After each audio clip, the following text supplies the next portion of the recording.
Hi friends, welcome to my dreams world. Aishwarya, ఏంటి అలా ఉన్నావు? ఏం లేదు, కొంచెం అలసటగా ఉంది. ఉదయం నుంచి ఏదో ఒక పని చేస్తూనే ఉన్నావు, మరి అలసట రాదా? రెస్ట్ తీసుకో. ఇప్పుడే వస్తాను. శక్తి, ఎక్కడికి వెళ్తున్నావు? నాన్న పిలిచారు, ఒకసారి కలిసి వస్తాను. శక్తి అక్కడి నుండి బయటకు వస్తాడు.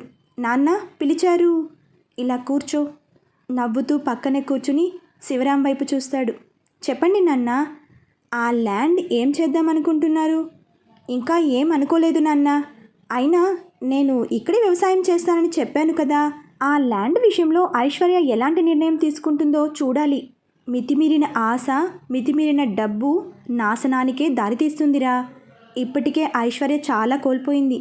మళ్ళీ తనకి అలాంటి పరిస్థితి రాకూడదు.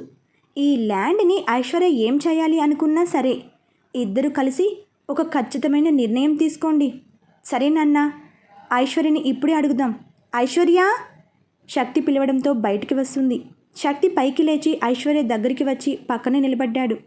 ఆ ల్యాండ్ని ఏం చేయాలనుకుంటున్నావు? కొత్తగా ఏదైనా బిజినెస్ స్టార్ట్ చేస్తావా? లేదు శక్తి, ఆ ల్యాండ్ని మీనా రన్ చేస్తున్న ట్రస్ట్కి ఇచ్చేద్దాం అనుకుంటున్నాను. మూర్తి అంకుల్ బ్రతికున్నంత వరకు ఆ ట్రస్ట్ని ఆయనే చూసుకునేవారు. ఇప్పుడు అంకుల్ లేరు. ఆ రంజిత్ గారి మీద నమ్మకం లేదు. అందుకే ఆ ట్రస్ట్కి ఇస్తే మంచిది అనిపిస్తుంది. మీరేమంటారు మావయ్య?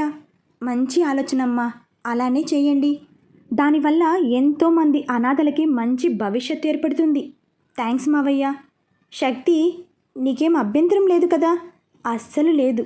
మనకి ఉన్నదానితో మనం హ్యాపీగా ఉండగలం. సరే, లేట్ అయింది, వెళ్ళి పడుకోండి. రేపు చాలా పనులున్నాయి. ఐశ్వర్యని తీసుకుని గదిలోకి వస్తాడు. డోర్ లాక్ చేసి ఐశ్వర్యని గౌగిలించుకుంటాడు. తను మౌనంగా ఉండిపోయింది. ఐశ్వర్య, అంతా ఓకేనా? ఏమైంది? డాడీ నన్ను కలిశారు. కేస్ వాపస్ తీసుకోకపోతే మీనా పెళ్ళి ఆపేస్తానని బెదిరిస్తున్నారు. నువ్వేమన్నావు? ఏమి అనలేని పరిస్థితి శక్తి. ఏం చెయ్యాలో అర్థం కావటం లేదు. ఎల్లుండి ఉదయమే పెళ్ళి. ఈలోపు ఈ పేపర్స్ మీద మీనాతో సంతకం పెట్టించాలి. సరే, నువ్వేం టెన్షన్ పడకు, నేను చూసుకుంటాను. శక్తి, ఐశ్వర్య కలిసి మీనాక్షి గదిలోకి వస్తారు. మీనా కప్బోర్డ్ సర్దుతూ ఉంది. శక్తి సైగ చేయడంతో ఐశ్వర్య తన దగ్గరికి వెళ్ళి నిలబడుతుంది. ఏంటి ఐసు, ఇద్దరు కలిసి వచ్చారు?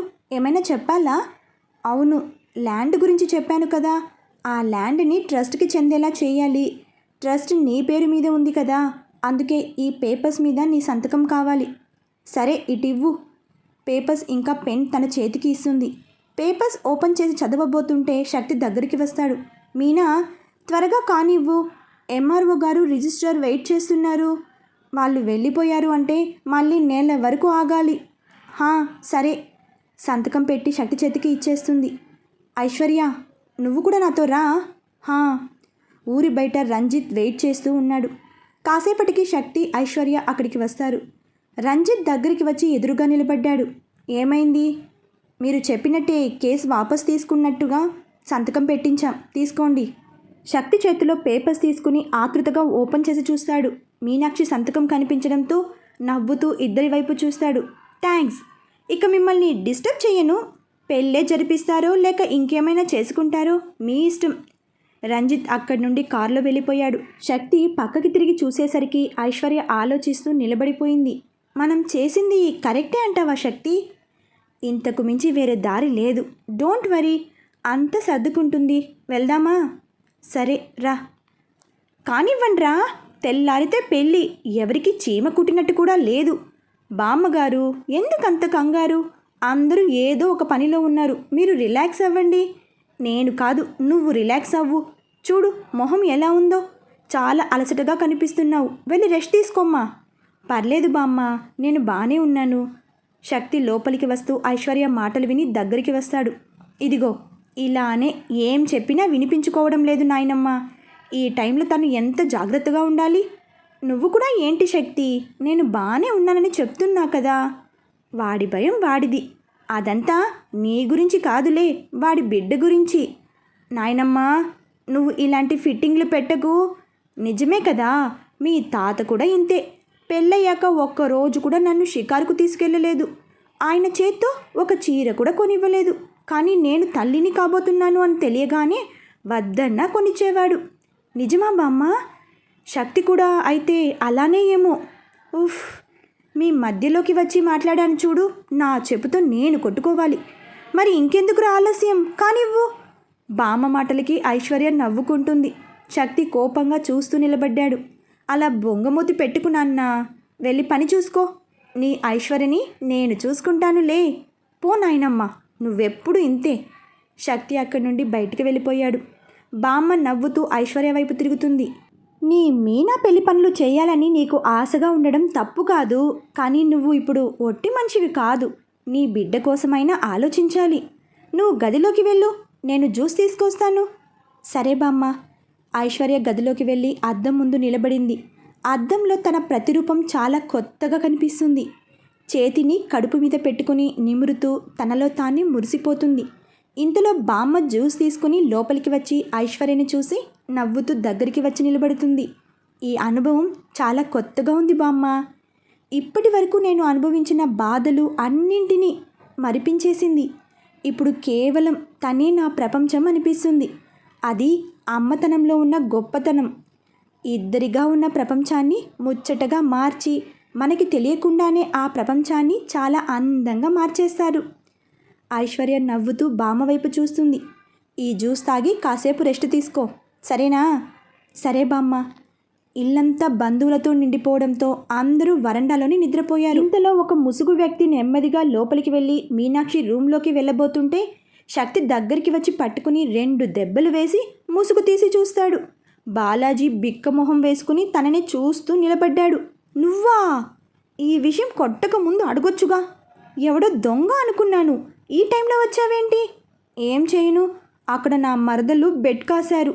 ఈ రాత్రి ఎవరూ చూడకుండా మీనాక్షి దగ్గరికి వచ్చి తనకి సంబంధించిన ఏదో ఒక వస్తువు వాళ్ళకి తీసుకెళ్ళి ఇవ్వాలంట. వాళ్ళకి వేరే పని లేదా? లేదు. నువ్వు వాళ్ళను ఇక్కడికి పంపించాల్సింది. పని చెప్పేవాడిని. అవి పనిచేసే రకాలు కావులే, చెడగొట్టే రకాలు. సరేలే, వెళ్ళి తీసుకుని వెంటనే వచ్చేయి. నువ్వు ఇక్కడే ఉండరా, ఎవరైనా చూశారంటే దొంగ అనుకుని మళ్ళీ చితక్కొడతారు. అలాగే, త్వరగా రా. బాలాజీ లోపలికి వెళ్ళి చుట్టూ వెతుకుతాడు. ఏం తీసుకువెళ్ళను మనసులోనే అనుకుంటూ బెడ్ మీద నిద్రపోతున్న మీనాక్షిని చూస్తాడు. నెమ్మదిగా బెడ్ మీదకి చేరి తనని చూస్తూ కూర్చున్నాడు. ఎంత ముద్దుగా ఉన్నావే, కానీ అందని ద్రాక్ష పండులా ఊరిస్తూనే ఉంటావు. మీనాక్షి కదలడంతో కిందకి దిగి దాక్కుంటాడు. తను వేరే పక్కకి తిరిగి పడుకుంది. నెమ్మదిగా పైకి లేచి మెడలో ఉన్న చైన్ తీసుకుని బయటికి వెళ్ళబోతూ మళ్ళీ వెనక్కి తిరిగి చూస్తాడు. దగ్గరికి వచ్చి చెంప మీద ముద్దు పెట్టబోతుండగా మీనాక్షికి మెలకువ వచ్చి భయంతో అరవబోతుంటే చేతితో నోరు మూసేస్తాడు. నేనే అరవకు. నువ్వేంటి ఈ టైంలో? అది మాట్లాడుకు. తెల్లారితే పెళ్ళి, ఫస్ట్ నైట్కి కూడా రేపు రాత్రికే ముహూర్తం పెట్టించుకుని చచ్చావు కదా, ఈలోపు తొందర ఏంటి? ఎహే, నేను దాని గురించి రాలేదు. నా మరదలు చిన్న టాస్క్ ఇచ్చారు, అందుకే రావాల్సి వచ్చింది. నిజమా? నిజమే తల్లి, నన్ను నమ్ము. అయినా నీకు అంతమంది మరదళ్ళు ఉన్నారు కదా, ఎవరితో అయినా? ఓయ్ ఆపు. నీ దగ్గర అడ్వాన్స్ అయ్యాను కదా అని అందరితోనూ అలాగే ఉంటాను అనుకుంటున్నావా? అయ్యుండొచ్చు. పరిచయమైన కొన్ని రోజులకే నాతో ఇంత దూరం వచ్చావు అంటే నా మీద నమ్మకం లేదా నీకు? సరదాగా అన్నానులే, మొహం అలా పెట్టకు. పోవే, నీ వెంట తిరుగుతున్నానని బాగా అలసైపోయాను కదా. ఓయ్, ఏంటి, నిజంగానే కోపం వచ్చిందా? సరదాగా అన్నానురా నా బంగారం. ఏం అవసరం లేదు, బాయ్. బాలాజీ పైకి లేచి వెళ్ళబోతుంటే చెయ్యి పట్టుకుని బెడ్ మీదకి లాగడంతో బ్యాలెన్స్ తప్పి వెనక్కి పడిపోతాడు. అబ్బా రాక్షసి, కొంచెం ఉంటే నా నడుం విరిగేది కదే. మరి నా అంతటా నేనే ముద్దిస్తాను అంటే బిల్డప్ ఇస్తావేంటి? నాకేం అవసరం లేదు, వదులు. కోపగించుకోకురా, నిజంగానే సరదాగా అన్నాను. నీ మీద నమ్మకం లేకుండానే నీకు దగ్గరవుతానా చెప్పు? మీనాక్షి నవ్వుతూ బాలాజీని హత్తుకుంటుంది. కౌగిలి బిగించి నుదుటి మీద ముద్దు పెడతాడు. సరే, ఎవరైనా చూస్తే బాగోదు, వెళ్ళు. తప్పదా? తప్పదు. ఈ ఒక్క రోజే కదా, ప్లీజ్ వెళ్ళరా. ఓకే, పొద్దున్న పెళ్ళిలో కలుద్దాం. సరేలే. ఒరేయ్ శక్తి, బాయ్ రా. వెళ్ళరా బాబు. శక్తి గదిలోకి వచ్చేసరికి ఐశ్వర్య అద్దం ముందు నిలబడి కనిపించింది. ఆశ్చర్యంగా చూస్తూ దగ్గరికి వస్తాడు. ఏంటి ఐశ్వర్య, ఈ మధ్య అద్దం ముందు ఎక్కువగా కనిపిస్తున్నావు? ఏమో, నాకు నేనే కొత్తగా కనిపిస్తున్నాను. ఎక్కడికి వెళ్ళావు ఇంతసేపు? బయట ఉన్నాను. అందరూ నిద్రపోతుంటే నువ్వు బయటేం చేస్తున్నావు? ఊరికే అలా ఫ్రెష్ ఎయిర్ కోసం వెళ్ళాను. నాకంటే ఆ ఫ్రెష్ ఎయిరే ఎక్కువైందా నీకు? ఆ అంటూ నవ్వుతూ ఐశ్వర్యని దగ్గరికి తీసుకుంటాడు. మరేం చేయమంటావు? నీకేమో రెస్ట్ ఇవ్వాలి కదా. ఓహో, అందుకని బయట వెతుక్కుంటున్నావా? ఓయ్, అదేం లేదు, బాలాజీ వచ్చాడు. వాడి మరదళ్ళు ఏదో టాస్క్ ఇచ్చారంట, ఎవరైనా చూస్తే ప్రాబ్లం అవుతుందని వాడు వెళ్ళే వరకు ఉన్నాను. నిజమా? ఏం నమ్మకం లేదా? ఊరికే అన్నానులే. అండ్ ఇక నువ్వు దూరంగా ఉండాల్సిన అవసరం కూడా లేదు. ఐశ్వర్య తనని కౌగిలించుకుంటుంది. శక్తి తన కౌగిలి విడిపించుకుంటాడు. వద్దు, నా మీద డౌట్తోనే నువ్వు ఇలా అంటున్నావు అని అర్థమైంది. మా ఊర్లో ఎవరినైనా అడుగు, చెప్తారు. సరదాగా అమ్మాయిలకి సైట్ కొట్టానే కానీ అంతకు మించి ఎవరితోనూ మిస్బిహేవ్ చేయలేదు. అసలు నా మనసులో అలాంటి ఆలోచనలు కూడా రావు. సో నీకు నా మీద ఏమైనా డౌట్ ఉంటే అది మనసులో నుంచి తీసే. శక్తి అక్కడి నుండి వెళ్ళబోతుంటే ఐశ్వర్య నవ్వుతూ దగ్గరికి వచ్చి వెనుక నుండి హత్తుకుంటుంది. నీ మీద డౌట్తో కాదు శక్తి, డాక్టర్ని అడిగాను, పర్లేదు అన్నారు, అందుకే. నవ్వుతూ ఐశ్వర్య చెయ్యి పట్టుకుని ముందుకు లాగి తన నడుం పట్టుకుని దగ్గరికి తీసుకుంటాడు. ఇప్పుడు ఓకేనా? Not okay. అదేంటి? ఒక బిడ్డకి జన్మనివ్వడం అనేది మామూలు విషయం కాదు ఐశ్వర్య. ఈ 9 నెలల్లో శరీరంలో వచ్చే మార్పులు, అనారోగ్య సమస్యలు అన్నింటినీ తట్టుకొని పురిటి నొప్పులు భరించి బిడ్డకి ప్రాణం పోస్తారు. ఇలాంటి సమయంలో మీకు విశ్రాంతి చాలా అవసరం, అందుకే వద్దు అంటున్నా.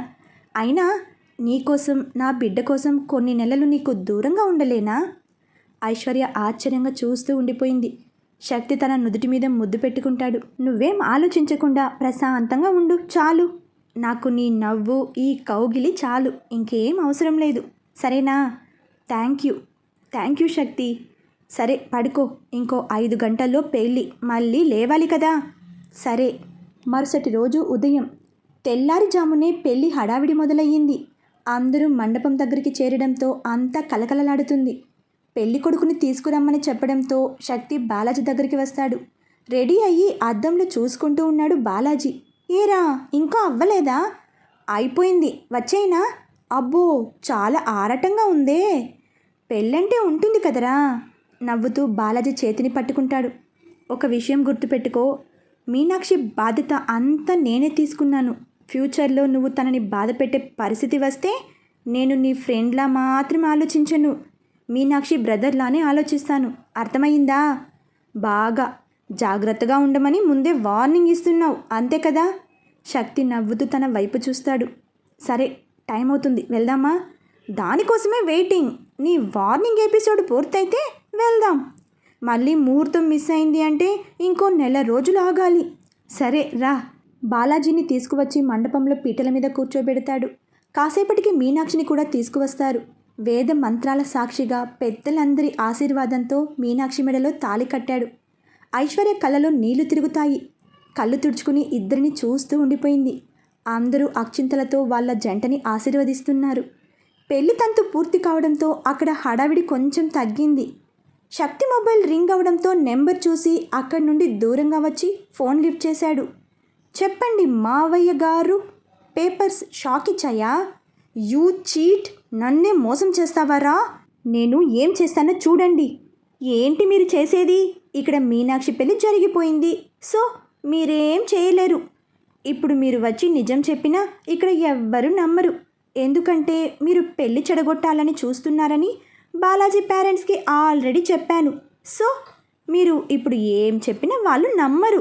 శక్తి, నా గురించి నీకు పూర్తిగా తెలియదు. మీరు ప్రశాంతంగా బతకాలి అనుకుంటే కేస్ వాపస్ తీసుకోండి, లేదంటే మీ జీవితాల్ని నరకంగా మార్చేస్తాను. మీ బెదిరింపులకి నేనేం భయపడను, దేనినైనా ఎదుర్కోవడానికి సిద్ధంగానే ఉన్నాను. కోర్టులో కలుద్దాం, బాయ్. ఫోన్ కట్ చేసి లోపలికి వస్తాడు. ఐశ్వర్య తనని గమనించి దగ్గరికి వస్తుంది. ఏమైంది శక్తి? ఫోన్ ఎవరు? ఇంకెవరు? నీ బాబు. డాడీనా? అంటే నిజం తెలిసిపోయిందా? మీనాక్షితో మ్యాజిక్ పెన్తో సైన్ చేయించాం కదా, 24 అవర్స్లో అది మాయమైపోతుంది. ఈలోపు పెళ్లి జరిగిపోతుంది. అంతా అనుకున్నట్టే జరిగింది. కానీ శక్తి, ఆయన ఇప్పుడు వచ్చి గొడవ చేస్తే? డోంట్ వరీ, నాకు తెలిసి ఆయన రాడు. వచ్చినా నేను చూసుకుంటాను, నువ్వు టెన్షన్ పడకు. సరే సరే, మీనాక్షిని వాడిని లోపలికి తీసుకువెళ్ళి టిఫిన్ పెట్టు. పాపం ఉదయం నుండి ఏం తినలేదు వాళ్ళు. సరే, నువ్వు కూడా ఏమి తినలేదు కదా, రా టిఫిన్ చేద్దువు గాని. నేను తర్వాత తింటాలే, వెళ్ళు. ఇంతలో శివరాం గారు, శక్తి. హా నాన్న, వస్తున్నా. శక్తి అక్కడి నుండి శివరాం దగ్గరికి వెళ్ళాడు. ఐశ్వర్య మీనాక్షిని బాలాజీని తీసుకుని లోపలికి వెళ్తుంది. ఈ రంజిత్ కోపంలో ఏ నిర్ణయం తీసుకుంటాడో తర్వాతి అప్డేట్స్లో తెలుసుకుందాం. ఫ్రెండ్స్, మీకు ఈ నవల నచ్చినట్లయితే లైక్ చేయండి, సబ్స్క్రైబ్ చేయండి, బెల్ ఐకాన్ ప్రెస్ చేయండి. బాయ్ ఫ్రెండ్స్, రేపు మరొక భాగంతో కలుసుకుందాం.